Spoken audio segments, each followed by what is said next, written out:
Joining me now, former Republican presidential candidate Vivek Ramaswamy. Vivek, I have been dying to talk to you all day, and here is why. I spoke to you pre-debate, and you told me Biden would not be the nominee. You've been saying it over and over and over. Post-debate, I suspect you still believe that, but tell me how it plays out. Look, I think that the reality is the managerial class around Biden has lost their use for him. This has been obvious to me since last year. Play out the incentives. He is not the strongest candidate they can put up. And these people, they have stopped at nothing to keep Donald J. Trump out of office. You think they're going to stop at this step? I think it's actually one different game they're playing, Kaylee, is they want this to happen as late as possible into the cycle. They want it to be in the honeymoon phase of a new candidate. Initially, you get that honeymoon phase before the scrutiny comes. If that swap out comes in August or even after August, they get to put up a candidate who will not yet have had the scrutiny, keep Republicans guessing. And that's, I think, the game that's actually going on here.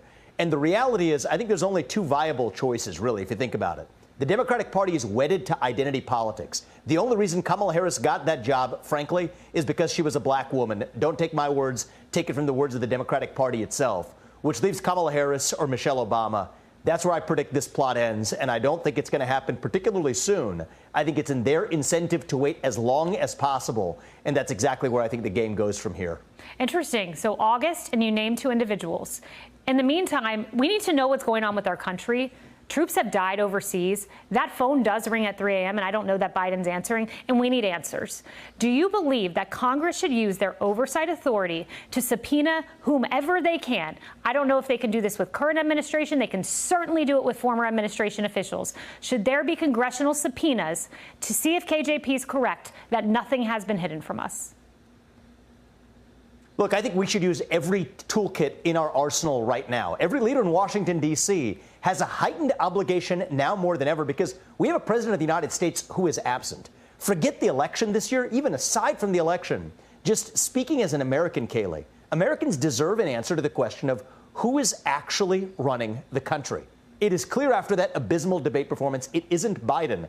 But that's a worrisome concern at a moment when we are facing some of the greatest risks we have faced in a generation right here in our own homeland.